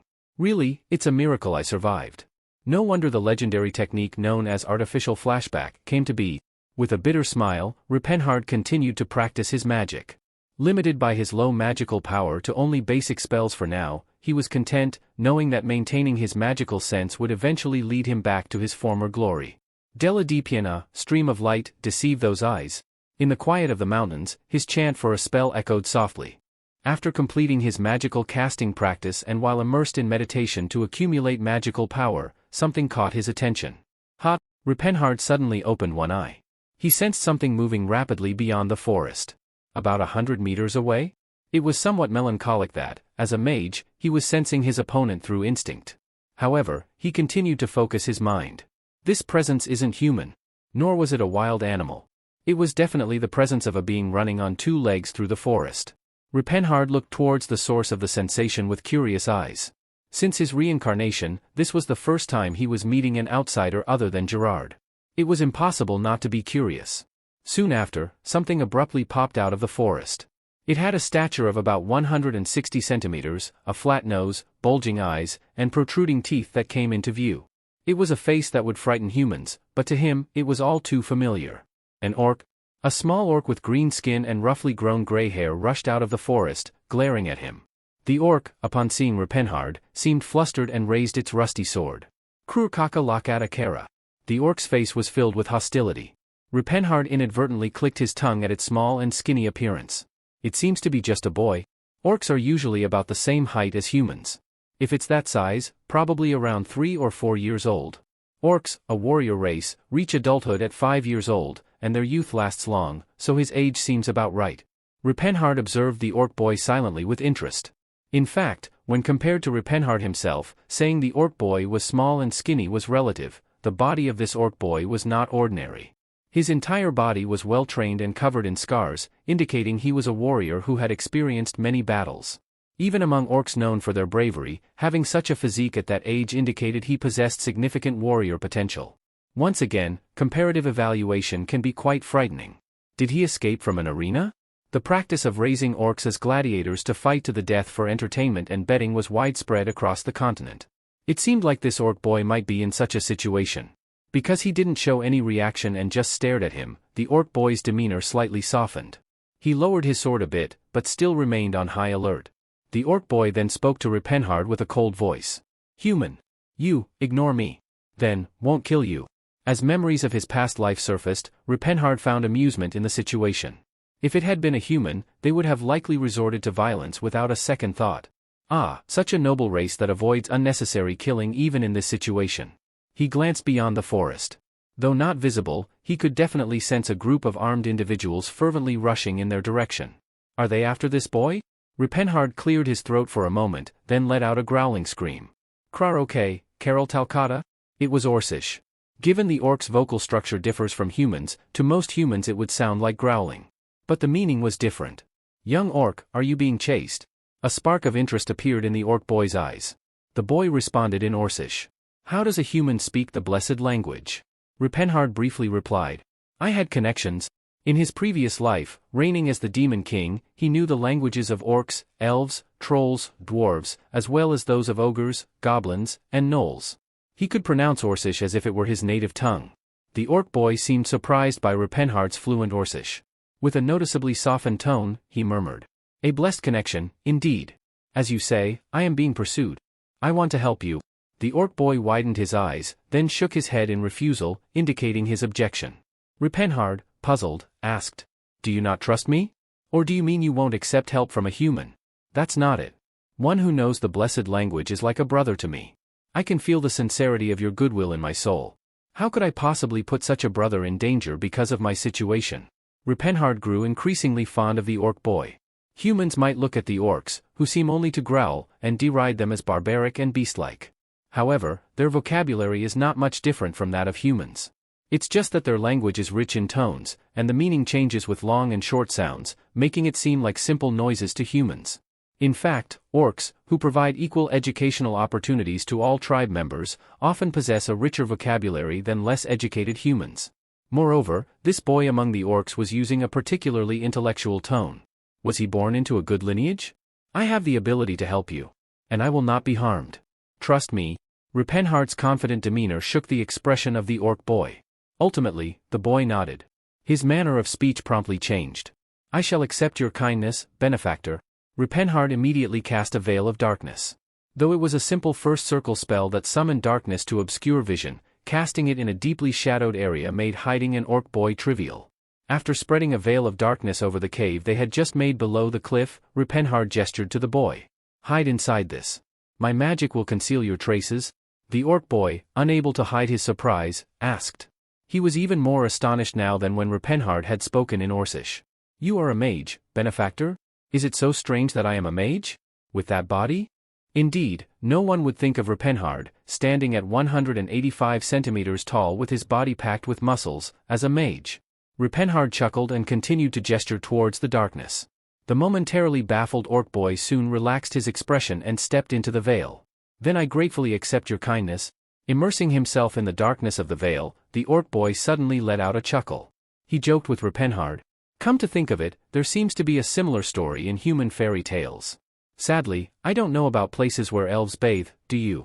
Ripenhard, smiling back, waved his hand dismissively. No need for that. Just go hide now. Truly, his intellectual level was quite high. Even in a dire situation, his pride showed, and he even made jokes after accepting the other's kindness. Watching the orc boy disappear into the darkness, Ripenhard smiled contentedly. Then, he climbed back atop the rock and pretended as if nothing had happened, immersing himself in meditation. Shortly after, a noisy group of men emerged, breaking through the bushes. They were mercenaries affiliated with the arena in Chrome City, located near the Raked Mountains. Their usual duties included managing the arena and occasionally capturing escaped slaves. Now, they were all in a foul mood. They initially thought capturing a mere orc child was a trivial task. However, this lowly orc managed to outsmart them with unusual cunning, evading their pursuit and leading them deep into the mountains, frustrating them to no end. It's frustrating, isn't it? To go through all this trouble just to earn a few silver coins. Bright, the leader of this group, grumbled continuously as he roughly cut through the bushes with his scimitar, shaped like a crescent moon. As they emerged from the bushes into a clearing, they spotted a young man sitting on a rock with his eyes closed. Bright called out in a harsh voice. "Hey! You there! Have you seen an orc brat pass by?" One of his followers snickered and added, "We'll give you a gold coin if you tell us." Bright was startled and turned to scold him. "Hey, what are you talking about?" The price of a young orc was barely 5 gold coins, and they were supposed to calculate their compensation in silver coins, so offering a gold coin would mean making a loss. However, the subordinate seemed unconcerned. "Who said anything about actually giving it? We just need the information, and then we can ignore him." "Ah, right. Heh, heh, heh." Their conversation slightly irritated Ripenhard. Bright and his group, feeling secure in the distance, murmured among themselves, not realizing that Ripenhard, whose hearing had developed to an elf-like level, could hear every word accurately. Ripenhard responded indifferently. "I don't know anything." Bright looked at Ripenhard suspiciously. The tracks clearly showed that the young orc had fled in this direction. The footprints were very clear. But he says he doesn't know? Bright examined the footprints again. It seemed the footprints led to a creek below a waterfall, and beyond that, there was a cave that seemed perfect for hiding. Bright smirked. "Over there. Let's go." Inwardly, Ripenhard clicked his tongue. I forgot about the footprints. Back when he used magic, high-level spells would automatically erase any traces or footprints, so it was a mistake. Ripenhard quickly positioned himself in front of them. "This is my dwelling. I cannot allow you to enter without permission." Bright's anger flared at the audacity of this mountain bumpkin blocking his way. Is this brat insane? Only then did Bright take a closer look at Ripenhard. He hadn't noticed before, but on a closer look, the young man was quite well built.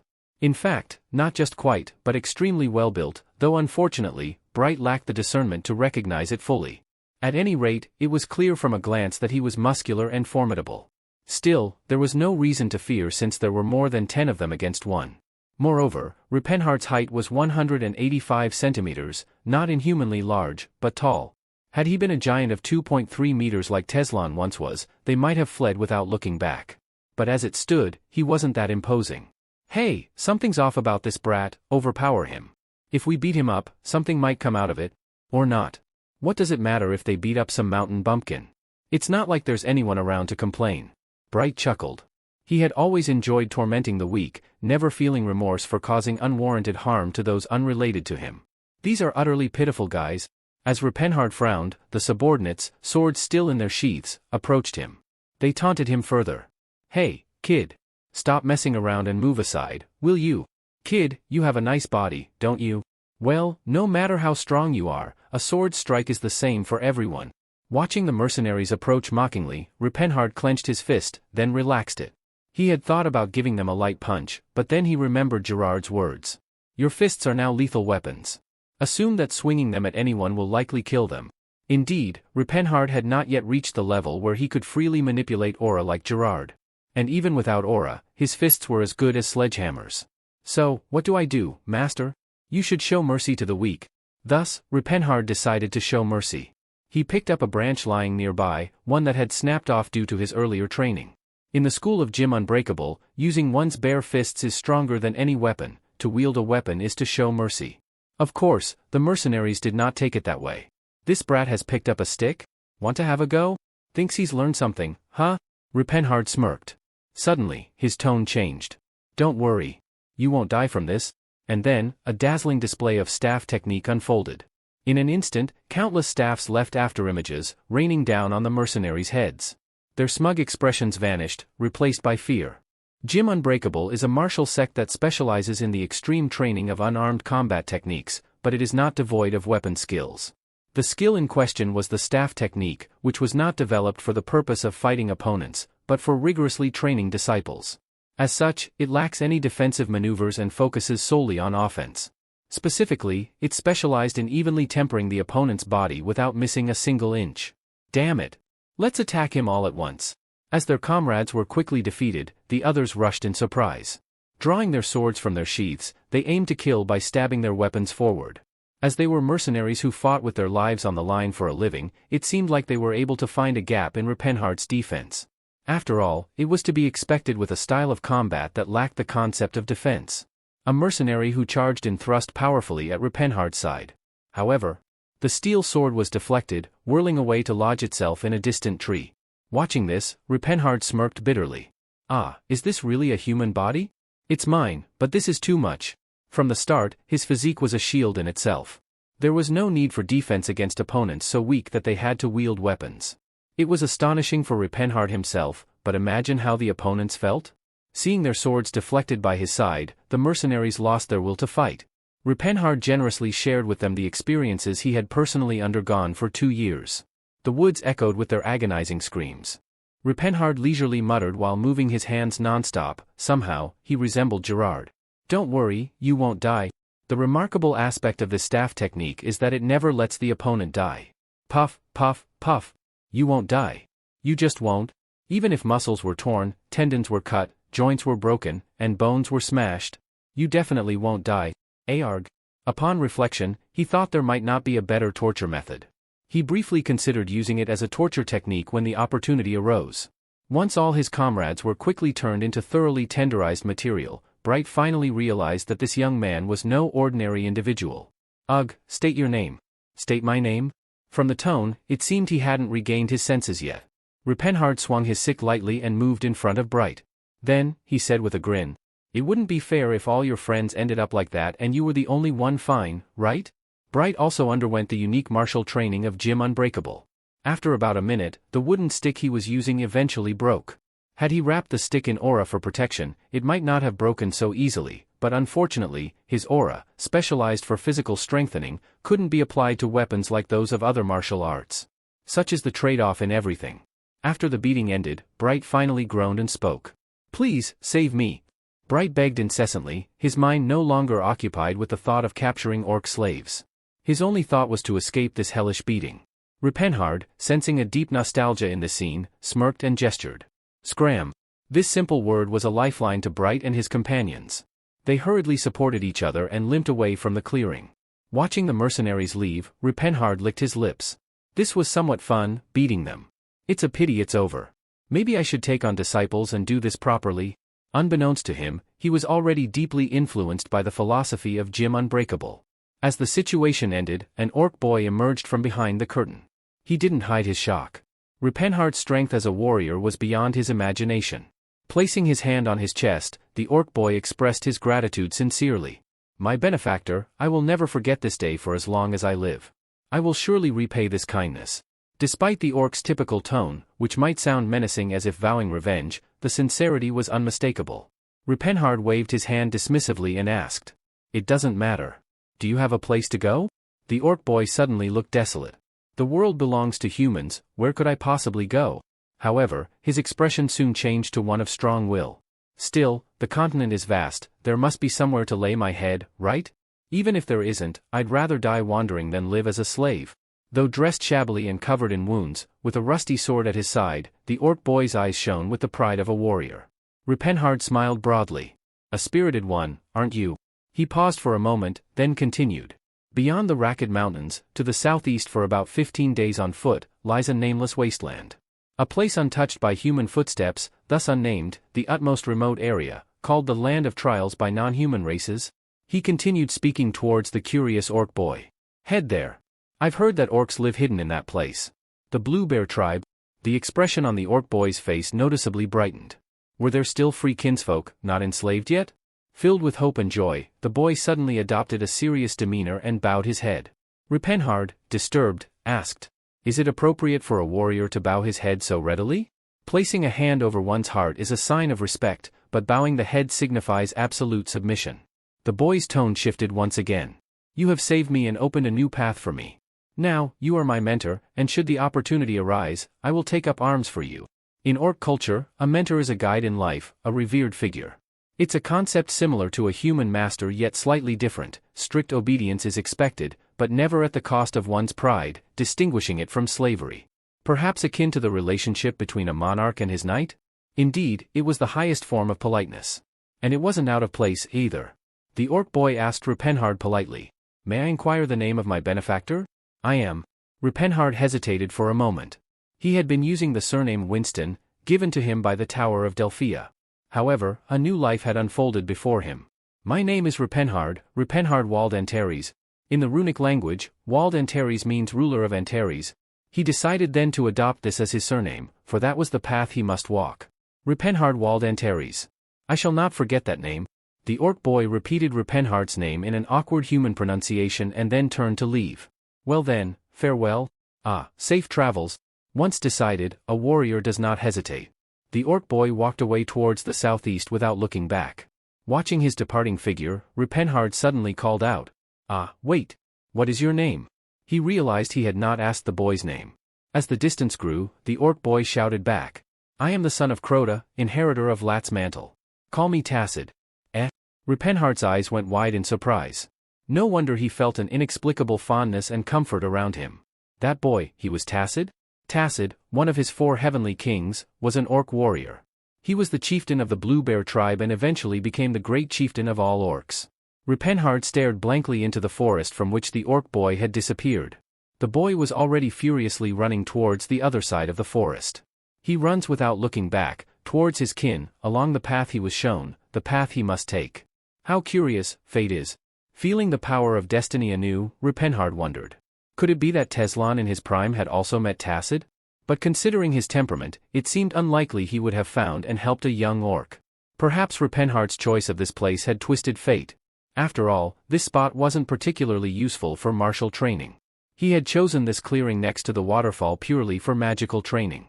Anyway, it was curious. Ha ha ha. A smile naturally came to his face. Nostalgia welled up within him. He felt an urge to chase after the boy immediately, to catch up to him. But soon he shook his head. It's not yet time? His loyal subordinate and friend was now following his own destiny. He must not interfere with that path.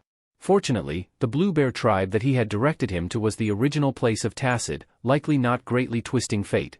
Feeling the receding presence of Tacid, Ripenhard murmured wistfully. Let us meet again someday. My friend, my brother, descendant of the valiant warrior. Half a year had passed since the strange encounter with Tacid. The mountains were blanketed in white. Thickly piled snow covered everything, and sharp winter winds whipped fiercely over it. At the edge of a frozen lake in the mountains, where one's breath seemed to freeze, 2 men were exchanging blows. Take this, my disciple. A muscular old man with a massive build let out a powerful punch. In response, a comparatively smaller but still impressively muscular young man dodged and countered with an elbow. That's nothing. The old man, dodging a fierce elbow blow that seemed it could split a face, laughed heartily. Despite the cold, both were dressed lightly, in short sleeves. This sight would usually make one shiver, but their bodies were drenched in sweat, steaming in the cold air. Not bad. Exclaiming in admiration, the old man, Gerard, once again aimed a sharp jab at his disciple's side, a blow that could shatter ribs and tear through organs. Such a casual exchange of potentially deadly blows, to an outsider, might look like a fight to the death between sworn enemies. Ugh! Isn't that a bit too much, master? Despite grumbling, the young Ripenhard deftly shifted his body to dodge the attack with a mere flicker. Then, he launched himself again, swiftly landing 5 kicks all over Gerard's body in quick succession. With the loud impact, Gerard took a step back. Not missing a beat, Ripenhard immediately engaged in close combat, unleashing a relentless barrage of punches and kicks. Gerard, too, deftly parried these attacks and counterattacked. Thus, the muscular master and disciple engaged in a fierce and prolonged battle. Before long, both were enveloped in a dazzling golden aura. The sheer force of their punches and kicks tore through the ground, scattering frost-covered clumps of dirt all around. Having awakened his aura about 4 years ago, Ripenhard had grown tremendously, now capable of holding his own against Gerard, who was adept in aura manipulation. Good. Very good. Gerard wore a satisfied expression. It had been nearly 10 years since he started training Ripenhard, and his disciple had become an exceptional martial artist, far exceeding his expectations. Well, to be precise, he had spent about 4 years training Teslan and then another 6 years with Ripenhard, so there might be a slight confusion. But to him, a disciple was essentially a sturdy body, so it wasn't really a problem. Take this, Ripenhard. Now, Gerard also referred to his disciple as Ripenhard. It seemed the constant beating had confused him, as he kept insisting that he was not Teslan but Ripenhard. Valuing his beloved disciple's wish, he happily corrected himself and called him Ripenhard.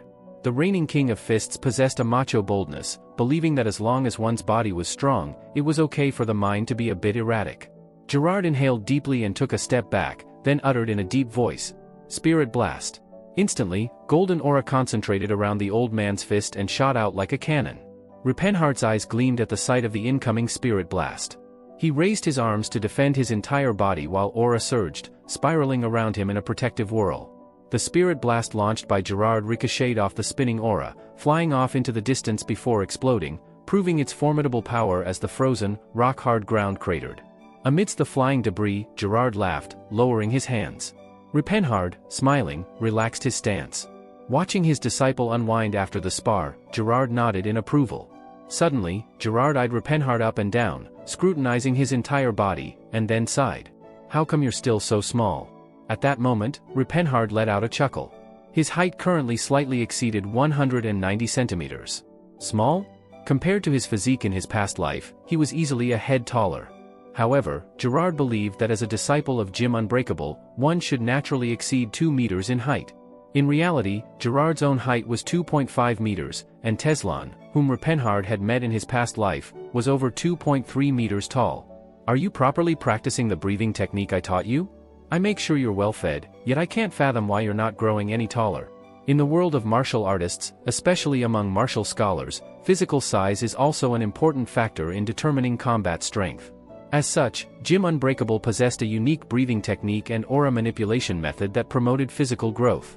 It had been over 4 years since Repenhard awakened his aura, so he should have easily surpassed 2 meters by now. Gerard, shaking his head in incomprehension, received an apologetic scratch of the head from Repenhard. Gerard looked disappointed, but Repenhard averted his gaze quietly. The truth was, he had not practiced the body growth breathing technique at all. Pretending to do so daily, he instead focused on gathering magical power through magical meditation. Even now, his height was already 20 centimeters above the continental average. He had absolutely no desire to grow taller. What he sought was to be a healthy magician proficient in martial arts, not a walking statue. With a sigh of regret, Gerard stood up. Although disappointed, he, having lived a long life, understood well that not everything in the world goes as one wishes. The two moved to the frozen lakeside. The harsh winter cold had solidified the lake, freezing it over with ice more than 1 meter thick. Standing at the edge of the lake, Gerard gestured to Repenhard. Regulating his breathing, Repenhard took a step forward. Calming his racing heart, he concentrated all the martial enlightenment he had learned into a single fist. Calamity Horn? With a soft utterance, Repenhard soared into the air. Then, a golden aura exploded, striking down towards the frozen lake like a meteor. Repenhard released his fist, unleashing a series of aura ripples in succession. Enveloped in 4 aura ripples, Repenhard struck down upon the frozen lake. The entire lake shuddered violently as a massive crater formed. The earth trembled, and light converged on his fist. For thunderous roars echoed as the ripples continuously battered the lake. Giant chunks of ice, as large as houses, soared into the air. The water gushed up like a reverse waterfall, then showered down like rain, reducing the lake's volume by 1/3 in an instant. Repenhard, propelled back into the air by the recoil, was filled with indescribable joy. His face was lit with uncontainable delight. Amidst the cascading water and ice shards, he laughed heartily. For the first time, his master applauded him, affirming Repenhard's current realm. He was filled with pride. Gerard smiled warmly at his returning disciple. If Repenhard, who can deflect steel swords with his bare body and punch holes through cliffs with his fists, was merely considered safe from harm, then surely, he was not meant for ordinary places. However, Repenhard did not dwell on it. Having achieved his goal, he was wholly immersed in the pleasure of success. Watching his excited disciple, Gerard spoke in a low voice, mixed with satisfaction and a hint of regret. Gerard sat solemnly on a simple wooden platform, carved roughly from logs. Before him, Repenhard knelt respectfully. Gerard stroked his beard and continued slowly. In the Jim Unbreakable, unlike other martial sects, there's no fancy talk about cultivating both martial skills and morality. The philosophy here was straightforward: those who work hard to gain strength are entitled to enjoy their life to the extent of their efforts. Gerard also, though he spoke in such a manner, did not truly believe his disciple would become a petty villain. After all, it is said that those who know their own pain can understand the pain of others, isn't it? Thus, he had no worries about his disciple's temperament. Gerard cleared his throat momentarily. It was a new sentiment for him. 60 years ago, what his master had said to him, he was now saying to his disciple. First, it's good to amass wealth, but as much as possible, do not acquire wealth through injustice. Rupenhard tilted his head in confusion. What? Even if it's okay to become a villain? Gerard chuckled. How similar they were. He had asked the exact same question when he descended the mountain. It seems people's thoughts aren't that different after all. If you're going to be a villain anyway, be a villain with class. If one is to be a successor of our martial sect, even as a villain, one should be a stylish villain. What a strange philosophy. Looking down at Rupenhard, who was inwardly clicking his tongue, Gerard continued. Second, as much as possible, stand on the side of those who are wronged. I did say it's okay to become a villain, but wouldn't it be better to live a life that is praised? As expected, the disciple asked the same question he had 60 years ago. The wronged? Not on the side of the weak. Gerard smiled warmly and repeated the answer his master had given him. Being weak does not necessarily mean being wronged. And in this world, there aren't many stronger than you, everyone else is weaker. Then, on what basis will you distinguish between the strong and the weak? Rupenhard was convinced by the argument. And third, this is actually the most important. Suddenly, Gerard's expression turned serious. You must never let the lineage of Jim Unbreakable be severed. This is the most important, the greatest duty. You must find a disciple and continue this grand teaching. Do you understand? Gerard earnestly emphasized this to his disciple. In fact, the first two were merely add-ons to make it not seem too bland. The truly important duty was only one, to find a disciple and continue the lineage. Rupenhard nodded seriously. Yes, master. I will surely fulfill it. Rupenhard responded with perfect agreement, but his true feelings were a bit different. Honestly, he felt that even if such a vicious teaching were to be discontinued, it wouldn't be much of a loss.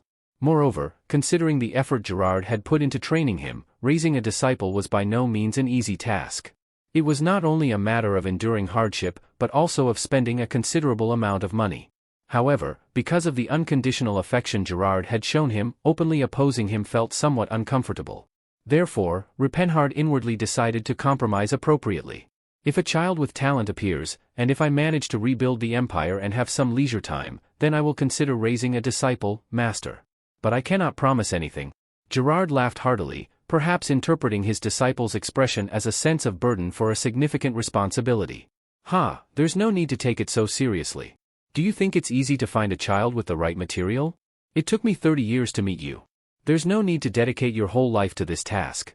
Just live your life, and if fate allows, you'll come across a child with potential. That's all I want from you. Having said that, Gerard threw a bundle he had by his side. Take this. I've packed some clothes and a bit of travel money. It should be enough for a while. At the mention of money, Rupenhard brightened up and caught the bundle. Then, he discreetly opened the purse inside the bundle. It contained 30 silver coins. At that moment, he was disappointed. Is this all? In truth, 30 silver coins were enough to cover an ordinary commoner's living expenses for half a year, so it wasn't a small amount of money. However, with all the wealth you've saved up, you could have been more generous, sheesh. The Gerard he knew was quite wealthy. Since his youth, Gerard had traveled the continent as an adventurer, exploring various ancient ruins and selling the artifacts he found to amass a great fortune. Even in his older years, he didn't stop managing his investments through various businesses, making this muscular old man one of the top 10 richest people in the Vasily kingdom, despite appearances. He had set up this remote residence to keep his disciple from escaping, but in fact, he owned a splendid mansion in the kingdom's capital. Seeing Rupenhard's dissatisfied look, Gerard chuckled. It was as if he had expected such a reaction. You see, when a young man has a heavy purse, he tends to become lazy. If you're short on money, you'll find yourself in situations where you need to use your fists, and that's how your skills will truly improve, isn't it? In truth, Gerard wasn't particularly attached to money either. However, raising a disciple in the Jim Unbreakable required substantial resources, so historically, all fist kings had the duty to diligently amass wealth from their youth. Indeed, he had already spent more than half of his saved wealth while training Rupenhard. Still, 30 silver coins is, Rupenhard clicked his tongue repeatedly. The cost of the healing bathwater used during training was 10 times that amount. Just take it, will you? I wish I could give more, but the allowance for disciples descending the mountain is predetermined in our sect. When I descended, it was 25 silver coins. Considering inflation, I've given you a fair amount. Somehow, as he spoke, Gerard's tone turned into that of a servant calculating expenses. Stroking his beard, he coughed awkwardly. Anyway, it seems counting coins during a touching descent scene is also a tradition of our sect. Regardless, it was a gift, and Rupenhard should be grateful. Packing his bundle, Rupenhard joked with Gerard. Aren't you going to give your departing disciple a gift? Laughing heartily, Gerard pulled out a parchment and tossed it. Catching it, Rupenhard asked. What's this? It was a map. Intricate mountain terrains were drawn on the parchment with an X marked in the center. The name Setalad mountain range was kindly written at the top. The Setalad mountains were located in the harsh lands of the continent's northwest. If you're ever nearby, stop by. I've prepared a small gift for you there, Master. It seemed he wanted to care for his disciple in this roundabout way since he couldn't provide money. People are truly wonderful. Feeling a warmth in his eyes, Rupenhard quickly changed the subject. So, what will you do after I descend, Master? Gerard's eyes widened. Me. Curiosity about what the temporarily stationed master would do next was genuine. Frankly, Rupenhard hoped to avoid meeting him in the world if possible. Gerard opened his mouth with a relaxed tone. Having resolved my life's duty, I guess I'll wander the world for a while. And if I see a child with potential, I might take them in and teach them. Our sect has a one-disciple tradition, is it? Are you going to take another disciple? Who said our sect has a one-disciple tradition? Upon reflection, Gerard had never made such a statement. Given the rigor of their training, finding even one suitable candidate per generation would be miraculous. The gym Unbreakable was actually open to all. The only requirement was talent. Disregarding character, lineage, family, or wealth, it was, in theory, a very fair sect. It's just that entrance meant likely death, deterring casual commitment. I actually want to spread this excellent teaching across the continent, but everyone's too frail. Well, by that standard, there's not a single person in the world who isn't frail. With a bitter smile, Rupenhard stood up. It was time to leave. I will take my leave now, Master. Congratulations on your descent, my disciple. A man's farewell ought to be cool. Rupenhard silently turned away and began to run across the open ground. Before long, the noisy steps grew distant. With his silver beard fluttering, Gerard laughed heartily. Master, I can finally repay the grace you've bestowed upon me. Gerard looked up at the chilly winter sky. It seemed as if his master was smiling down at him from above with satisfaction. He then turned his gaze back to the figure of his disciple. The disciple's running pace began to slow. He kept looking back as he went. It was understandable. Gerard could deeply feel what his disciple, who had finally gained strength after all the hardship and suffering, might be feeling as he descended the mountain. The mixed feelings of excitement and regret were something he had experienced himself 60 years ago. Go forth, my disciple. Gerard thrust his fist into the air. A golden aura surged from his entire body, shooting high into the sky. With a pillar of light, he blessed his disciple as he ventured into the world. Go forth, my disciple. Do not lament our parting. Run forward like a man. You are the disciple of the greatest transmitter of teachings on earth. Is this truly the end? Even as Rupenhard moved on, he kept looking back. Is it real? Have I truly been released from here? Having been through so much hardship, it was hard to believe that he was actually descending the mountain. It felt like a dream he had longed for and lived in was still ongoing. Thus, Rupenhard continued to look back as he went down the mountain. It seemed as though that demon-like master of his might chase after him, grab him by the neck, and burst into maniacal laughter saying, "Ha ha ha. I was just kidding. Actually, there's the next phase of training." But then, suddenly, wasn't his master flashing his fist in the air and striking the innocent sky? A punch was thrown into the air, and thunder roared unexpectedly. Indeed, that man was no ordinary human. The pillar of light shone brightly, illuminating even here. Oh, mother! A chill ran down his spine instantly.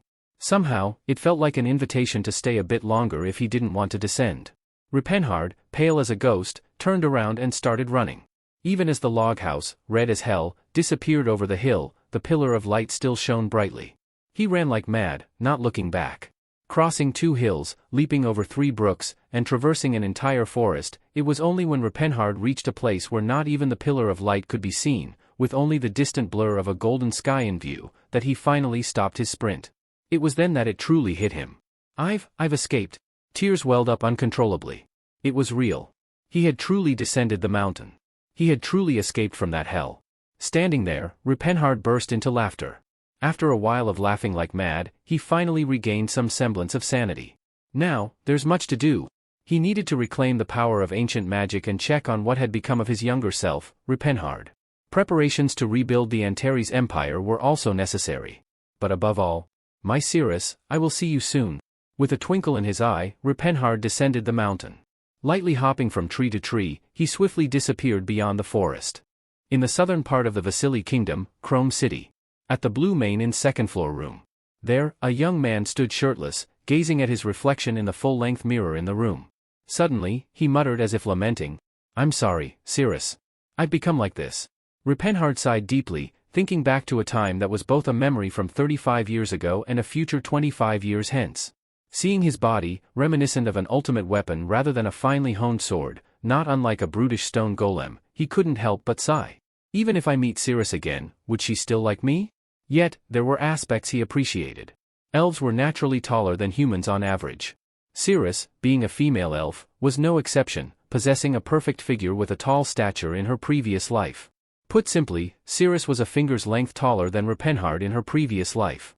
Of course, he was already at an age where he wasn't swayed by external perceptions, but being a man, he couldn't help feeling a complex about being shorter than his lover. Now, I'm much taller, he. However, realizing he liked this animalistic aspect of himself, Repenhard fell into despair again. It seemed he had been too influenced by the teachings of Jim Unbreakable. I need to snap out of it. With a click of his tongue, he got dressed again. Having arrived at Chrome City in less than a day, he had booked a luxurious room that cost a silver coin a day and was taking a rest for the first time in a while.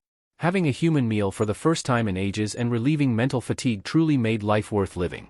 Looking out the window, he saw a few pedestrians passing by on the street.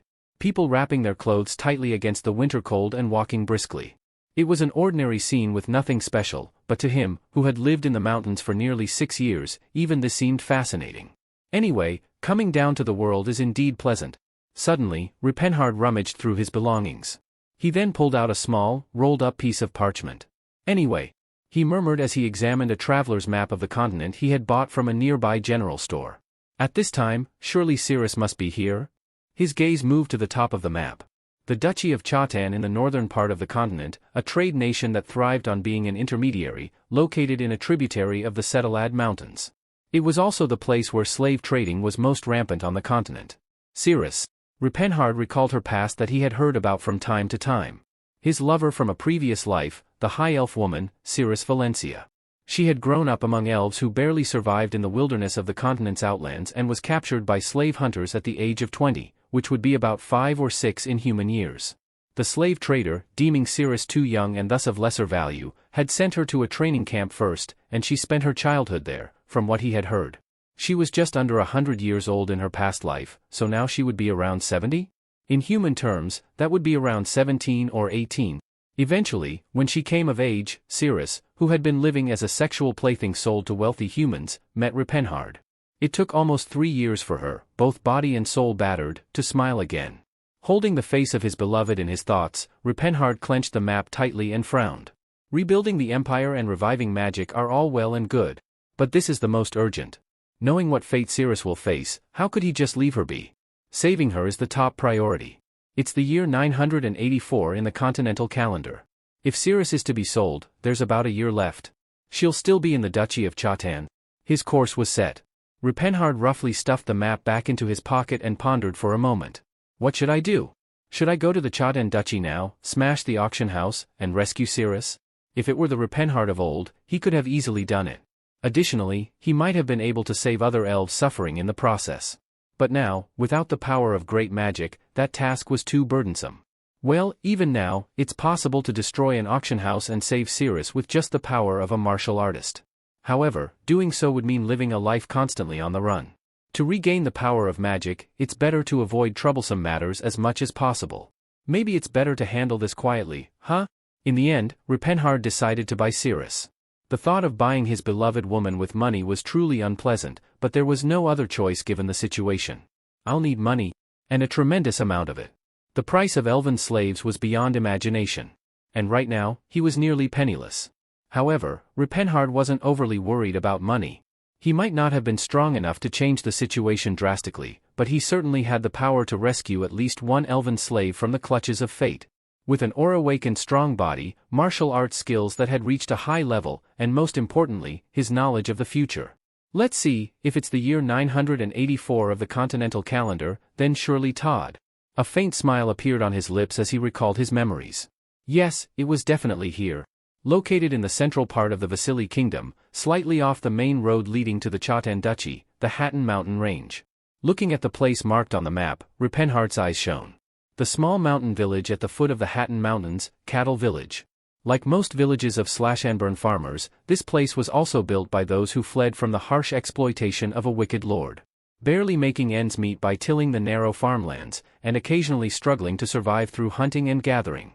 However, being deep in the mountains yet slightly away from the monster's territory, it was relatively a peaceful place. The people of this cattle village, who were poor but had been living in peace, encountered an unprecedented disaster 2 days ago. In front of the village hall located at the center of the village. "It's dangerous, Chief." Calling it a village hall sounds nice, but it was nothing more than a log house, a bit larger than the other homes. Yet, it stood as the most splendid wooden building in Cattle Village, in front of which 4 middle-aged men were standing. And in front of them, an old man with a resolved expression stood. An elderly man who had aged thoroughly, his face filled with the hardships of life, looking quite unsightly. "I'm fine. Even if the opponent is a noble, shouldn't we say what needs to be said?" Village Chief. Leaving behind looks mixed with worry and respect, the old man waited silently, bowing in front of the village hall. After a while, a middle-aged man dressed in shimmering armor walked out. This middle-aged man, turning 43 this year, was Sir Edward, a knight serving the Altion ducal family, a lineage of great prestige within the Vasily kingdom. "What's the matter, village chief?" The old man swallowed hard, and he looked up at the unexpected disaster before him. A group of knights in splendid armor, who suddenly appeared in the peaceful cattle village, brought their warhorses deep into the mountains, introducing themselves as from the prestigious Altion ducal family of the royal capital and bluntly demanding accommodations and provisions to be prepared for a brief stay. Facing these fierce knights, the simple mountain villagers could hardly resist. They vacated several homes and gave up all their food prepared for the winter. Occupying 5 large houses and the entire village hall among the less than 20 log houses in the village, these men continued to deplete the village's food supplies while settling in. They were practically no different from bandits, except for perhaps not coveting the village women as knights might. Naturally, the village was in uproar. Those who were driven out of their comfortable homes might have temporarily stayed in others' houses, but without the food consumed by these visitors, the villagers would all starve. Had it been summer, they might have survived on hunting or gathering berries, but it was the middle of winter. Thus, the village chief had come to find this night, even in a state of fear. If they couldn't get compensation for the food from these men, Cattle Village would be annihilated.